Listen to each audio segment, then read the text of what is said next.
ഇന്ന് ജൂൺ 1 ലോക ക്ഷീരദിനം. കണ്ടംകുളം ക്ഷീരോത്പാദക സഹകരണ സംഘത്തിന്റെ ആഭിമുഖ്യത്തിൽ ലോക ക്ഷീരദിനം ആചരിക്കുകയും മുതിർന്ന ക്ഷീരകർഷകരെ ആദരിക്കുകയും ചെയ്തു.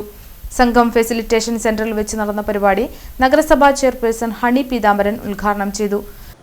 കിട്ടുന്ന ഇന്നത്തെ സാഹചര്യത്തിൽ മുമ്പ് നന്നായിട്ട് തന്നെ ഈ ക്ഷീരകർഷകർക്ക് നല്ല ലാഭം ഉണ്ടായിരുന്നു. പക്ഷേ ഇന്ന് നമുക്കറിയാം ഈ കാലിത്തീറ്റയ്ക്കൊക്കെ അടിയായിട്ട് തന്നെ വിലക്കയറ്റം വന്നുകൊണ്ടിരിക്കുക. അതുകൊണ്ട് തന്നെ അത് മാത്രമല്ല, ഇന്ന് പഴയ രീതിയിലുള്ള പശുക്കളുമല്ല, പുതിയ രീതിയിൽ ഉള്ള പശുക്കളാണ്. നാടൻ പശുക്കളാണെങ്കിൽ നമുക്കറിയാം എവിടെയും കെട്ടിയാൽ അവർക്ക് രോഗങ്ങളൊന്നും വരില്ല. പക്ഷേ ഇന്ന് പുതിയ പ്രത്യുൽപാദന രീതിയോടെ വരുന്ന പുതിയ ഇനം, അതായത് കൂടുതൽ പാല് കിട്ടുന്ന പുതിയ ഇനം പശുക്കൾ തന്നെയാണ്. അപ്പൊ അവർക്ക് അവരെ ശുശ്രൂഷയ്ക്കും അതുപോലെ അവരുടെ പരിപാലനമൊക്കെ കൃത്യമായി അല്ല എങ്കിൽ അവർക്ക് പെട്ടെന്ന് തന്നെ അസുഖങ്ങൾ ബാധിക്കും. കണ്ടംകുളം ആപ്കോസ് പ്രസിഡന്റ് ബിജോയ് കിഷോർ സ്വാഗതം പറഞ്ഞു.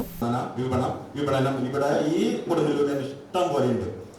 അതുകൊണ്ട് നമ്മുടെ പാലിന് ഈ സർക്കാർ നിശ്ചയിച്ചിരിക്കുന്ന വില എന്ന് പറയുന്നത് ഇപ്പോൾ തുച്ഛമായ വില തന്നെയാണ്. ഇന്ന് മുതൽ ഒരു 4 രൂപ കൂടിയിട്ടുണ്ട്. എങ്കിലും ഒരു കർഷകന് നമുക്ക് വരുന്ന 1 ലിറ്റർ പാൽ ഉത്പാദിപ്പിക്കുന്നതിൽ അവന് വരുന്ന ചെലവ് എത്രത്തോളാണെന്ന് നമ്മൾ എല്ലാവർക്കും അറിയാവുന്ന. വാർഡ് കൗൺസിലർ വിജയലക്ഷ്മി അജിതൻ അധ്യക്ഷത വഹിച്ചു.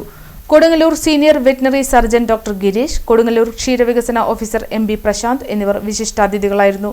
Kandamkulam Apcos secretary incharge MR Saranya നന്ദി പറഞ്ഞു.